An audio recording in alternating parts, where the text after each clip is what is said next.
विश्वजीत जी राधे उड़ीसा से। राधे राधे। राधे राधे महाराज जी।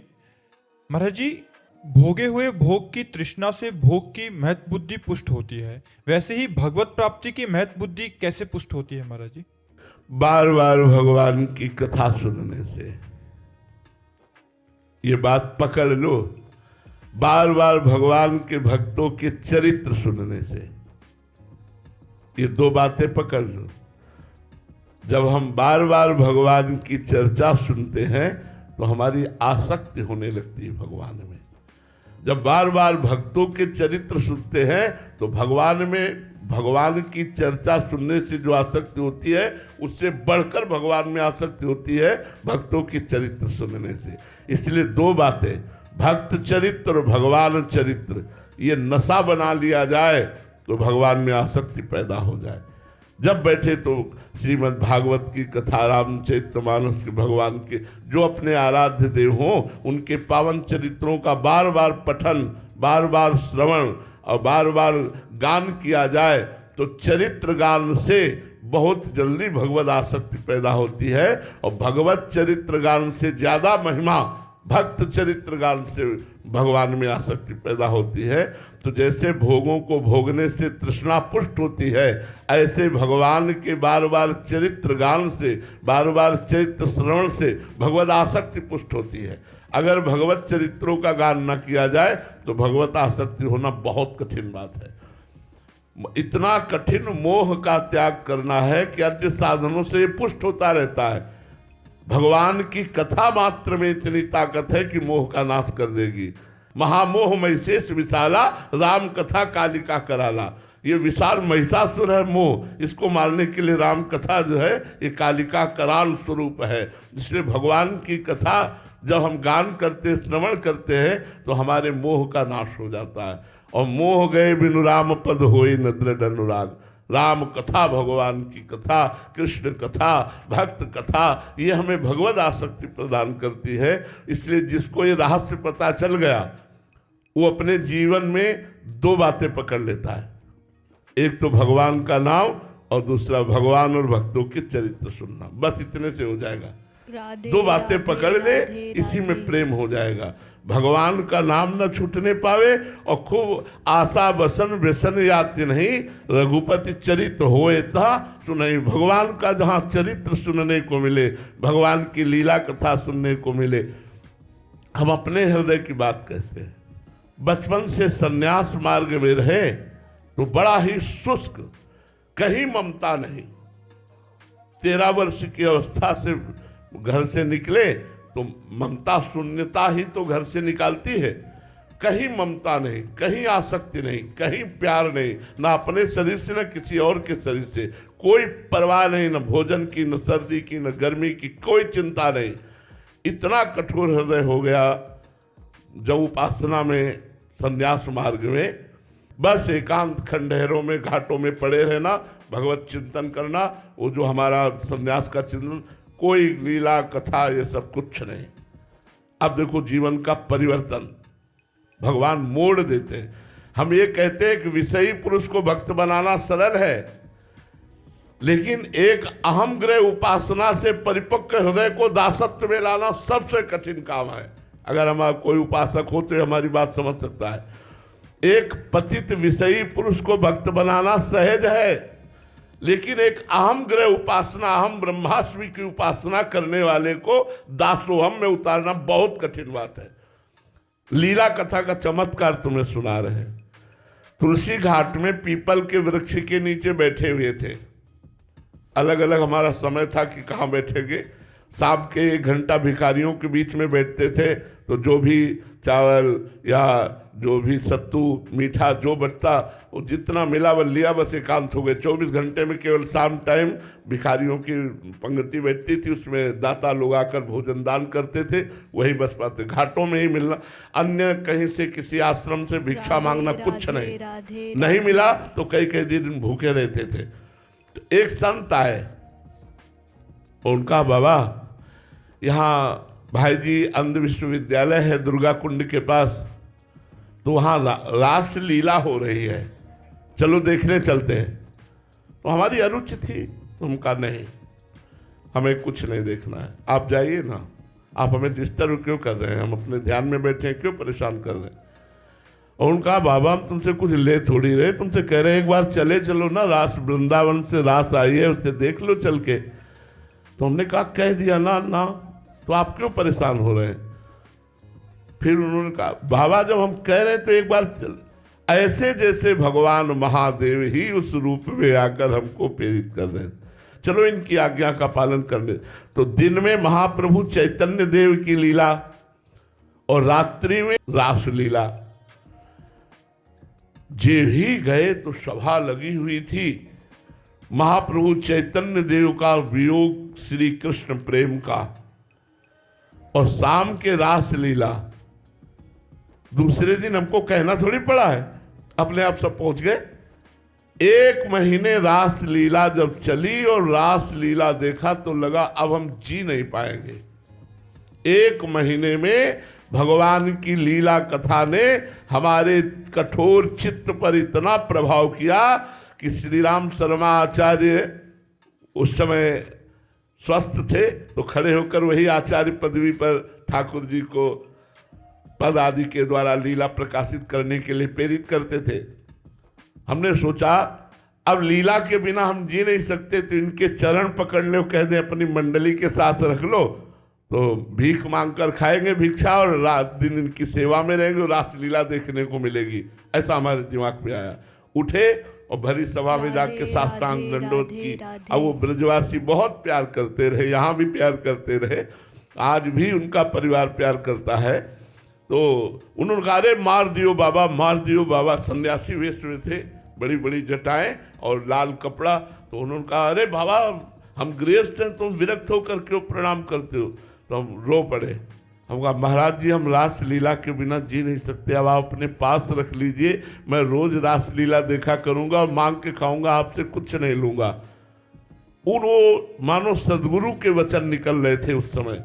उन्होंने कहा बाबा मेरी बात मान ले, एक बार तू वृंदावन आ जा, तुझे बिहारी जी कभी नहीं छोड़ेंगे।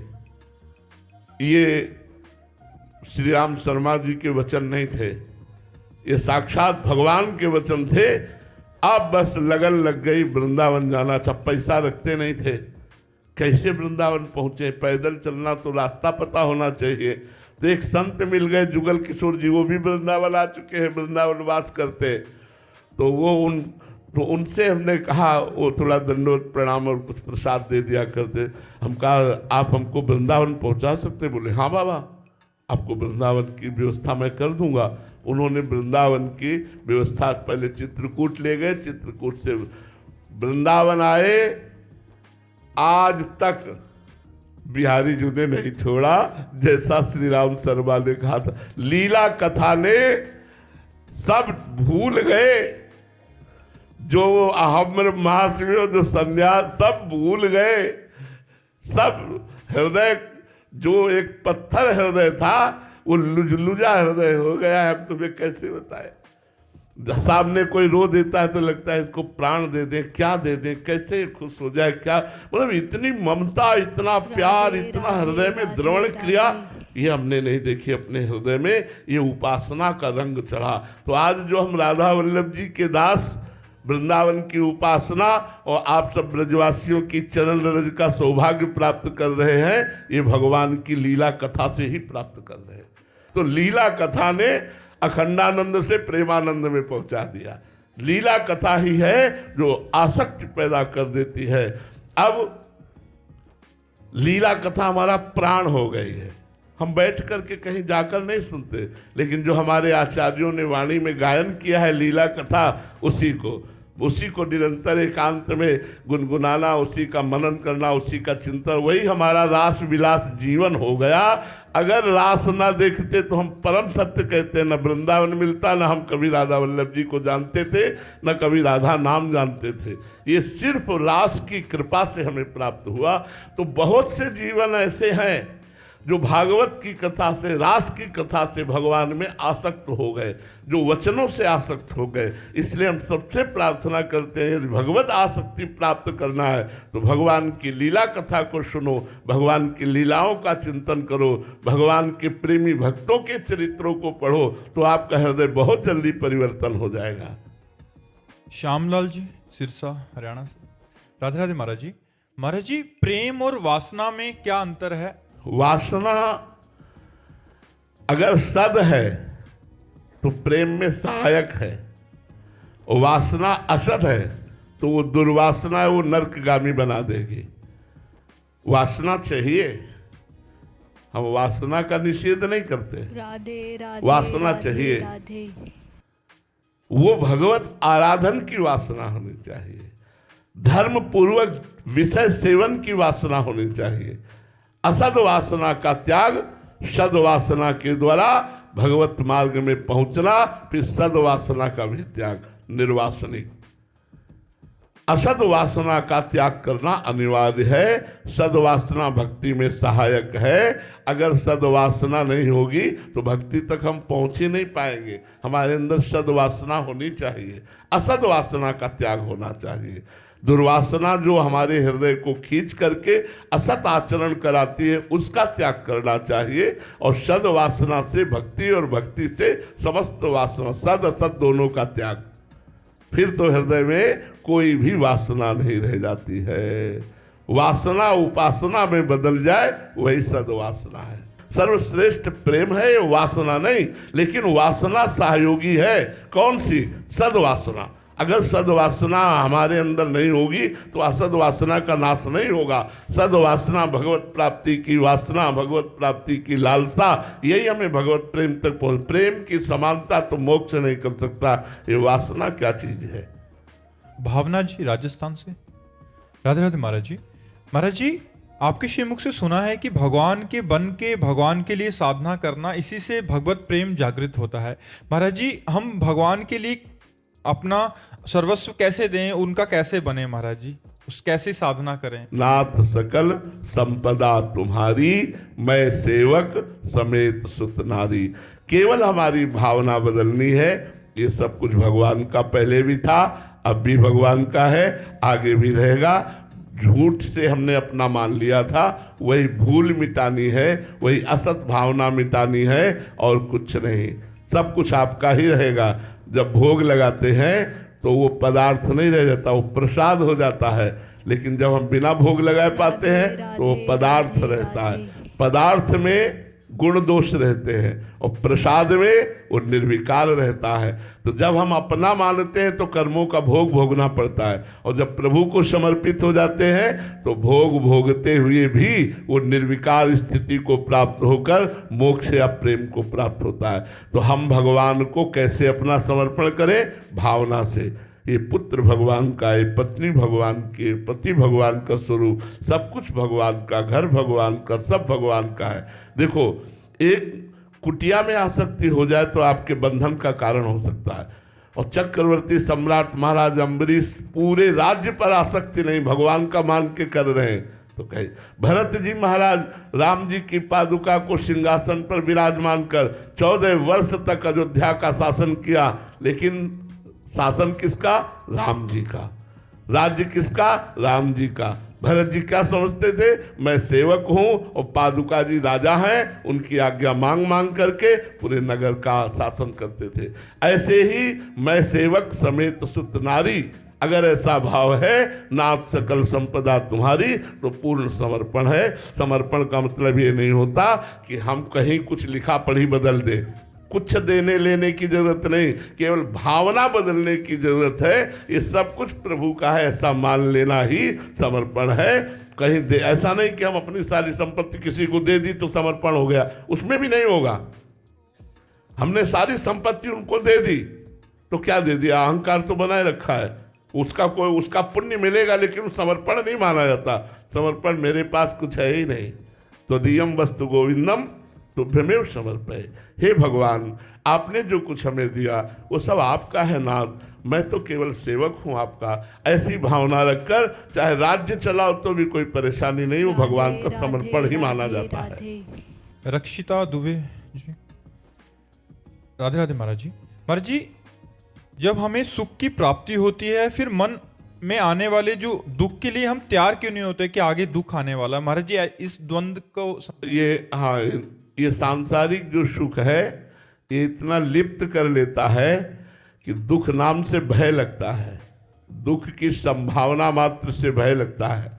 यदि हमें भागवती सुख मिले तो दुख का नामो निशान मिट जाए। इसीलिए हम आपसे कहते हैं राधा राधा रटो। ये सांसारिक कोई सुख है? हमें तो कुछ समझ में ही नहीं आया कि भगवान कैसे विचित्र लीला के द्वारा सब चराचर जगत को भुलावे में डाले हुए हैं। इसमें कौन सा सुख, कहाँ सुख, कैसा सुख? जरा विवेक जागृत करके देखो तो कैसा सुख। अच्छे अच्छे पदार्थ खाओ, 6 घंटे में विष्ठा बन जाते हैं।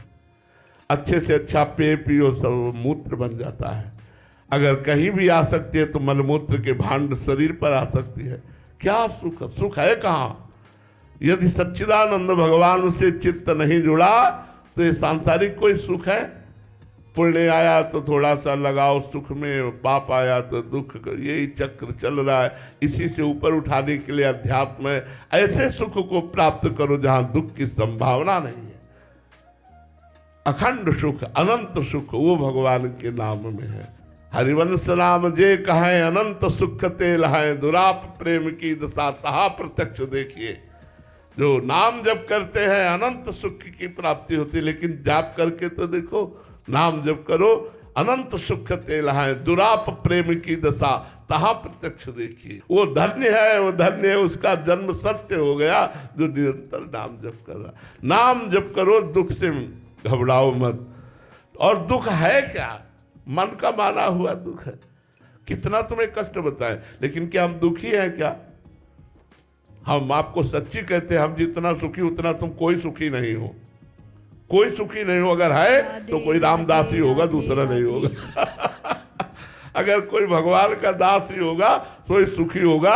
नहीं, हम कहते हैं हमारा मन, हमें नाचना तो नहीं आता लेकिन हमारा मन नाचता रहता है। हमारा मन नाचता रहता है एकांत में। हम आपको कैसे बताएं, मन थिरक थिरक के नाचता है कि बलिहार है गुरुदेव, लगा दिया श्री जी में, लगा दिया, नहीं तो दुर्गति हो जाती। अब बड़ा आनंद रहता है, बड़ा आनंद रहता है। हम तुम्हें कैसे अपनी वाणी से बताएं, एकदम आनंद, चकाचक आनंद रहता है। हर समय एक आनंद रहता है। उसी आनंद के बल से हम आपके सामने बैठे हुए हैं। इसलिए हम कहते हैं इस दुख को किंचन मात्र भी दुख का अनुभव न कराना, ये राधा नाम का चमत्कार है। इसीलिए सबसे कहते हैं राधा राधा जपो, दुख की परवाह न करो। बड़े से बड़ा दुख भी आनंद दे के ही जाएगा, दुखी करके नहीं जाएगा। आप राधा राधा जपो। पूर्वी जी, राधे राधे महाराज जी।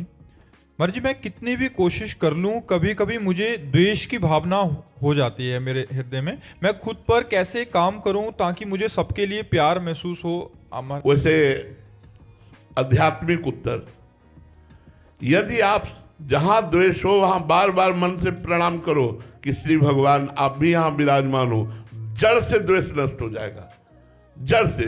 पर आपको प्रणाम करना होगा। जो आपसे ना बोले उससे राधे राधे आप बोलो। जो आपसे गुस्सा करे उसे आप नमस्कार करो। जो आपका बुरा चाहे आप उसका मंगल मनाओ, आपका हृदय साधु हो जाएगा, आप मंगल में शांति को प्राप्त हो जाएगा। जी, तब हृदय जलता है। तो सोना जब जलता है तभी तो निखार आती है। हृदय जब जलता है तभी तो निष्पाप होता है। उस जलन को सह गया वही तो महात्मा है। यमहीन व्यथ्यन्ते, भगवान ने कहा ये व्यथा जो प्राप्त होती है मन को, मन जो जलन पैदा करता है उसे सह गया। यमहीन व्यथ्यन्ते पुरुषम पुरुषर्षभ सम दुखा सुखाधीरम स्वमृतत्वाय कल्पते। काम आया, क्रोध आया, ईर्ष्या आई, द्वेष आई, इसके प्रतिकूल आचरण करने पर हृदय जलता है। उस जलन को जो संभाल गया वही महात्मा हो जाता है। महाराज जी, उसको क्षमा, मतलब अंदर से प्रणाम करके या सामने से तो अहम में चोट पहुंचती है। तो अहंकार ही तो नष्ट करना। अहंकार में तो काम, क्रोध, लोभ, राग, द्वेष ये रहते हैं और किसमें रहते हैं? इसी घर को तो उजाड़ना है हमको। अहंकार रूपी घर को उजाड़ दो, निर्विकार हो गए। इसी महल में रहते हैं सारे दोस्त।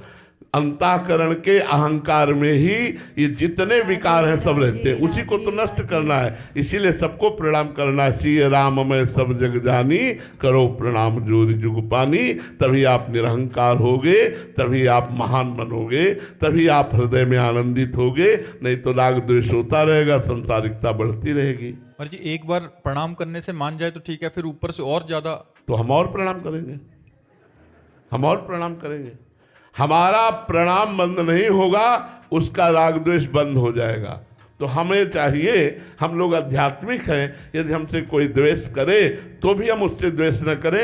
अपनी तरफ से द्वेष करना तो बनता ही नहीं है। सब में श्री भगवान विराजमान है, ये हम आध्यात्मिक उत्तर देते हैं। और ये कभी मत सोचिएगा कि यदि हम द्वेष करने वाले को क्षमा करते रहेंगे तो द्वेष करता ही रहेगा। नहीं, हमने आज देखा है वो प्रेम करने लगेगा, वो द्वेष नहीं करेगा, प्रेम करने लगे। क्षमा में बहुत बड़ी सामर्थ्य है और क्षमा सामने वाले को तुरंत बदल देती है। एक नाथ स्वामी गंगा स्नान करने जाते थे, गोदावरी गंगा के अवगाहन का सौभाग्य रोज प्राप्त करते। तो वहाँ ऊपर से एक विधर्मी वास करता था, उसने देखा है महात्मा गंगा स्नान करके थूक दिया। वो फिर स्नान करने गए, फिर लौट के आए, फिर थूक दिया, फिर स्नान करने 100 बार थूका, 100 बार स्नान करने गए, 100 बार ना तो कुछ बोला ना देखा उसके ऊपर की तरफ। क्षमा ने उसके हृदय का परिवर्तन कर दिया। एक नाथ जी की क्षमा ने उसके हृदय का परिवर्तन किया। वो नीचे उतर कर आया और साष्टांग दंडत हुआ, कहा महाराज क्षमा कर दीजिए। बोले क्यों भैया, क्या गलती हुई? बोले मैंने 100 बार आप पर थूका। भैया ये तो हमारे ऊपर कृपा की, एक दिन में एक बार स्नान करते थे, आपकी कृपा से 100 बार स्नान हो गया, इसमें तो आपने हमारे ऊपर कृपा ही की। वो रो पड़ा कि ऐसे निर्मल महात्मा का मैंने अपराध किया। क्षमा ने उसका परिवर्तन कर दिया। अगर क्षमा ना करते और एक बार भी बार बार थूकता क्यों है, तो वो और थूकता, वो और दुष्टता करता। क्षमा में इतना बल है कि दुष्ट की दुष्टता को मिटाकर उसे साधुता में ले आना। ये क्षमा आध्यात्मिक बल है, ये महान बल है। इसे सबको प्राप्त नहीं होता, सत्संगियों को प्राप्त होता है क्षमा करना। नहीं तो एक गाली दे तो 2 गाली देने का मन होता है, जब एक गाली दे हम राधे राधे करके निकल जाए, यही हमारी आध्यात्मिकता है। क्षमा करना कमजोरी नहीं, बहुत बड़ा बल, बहुत बड़ा बल। क्षमा बलवान होता है, वो तो कमजोर होता है जो क्रोध करता है, क्षमा बलवान होती है।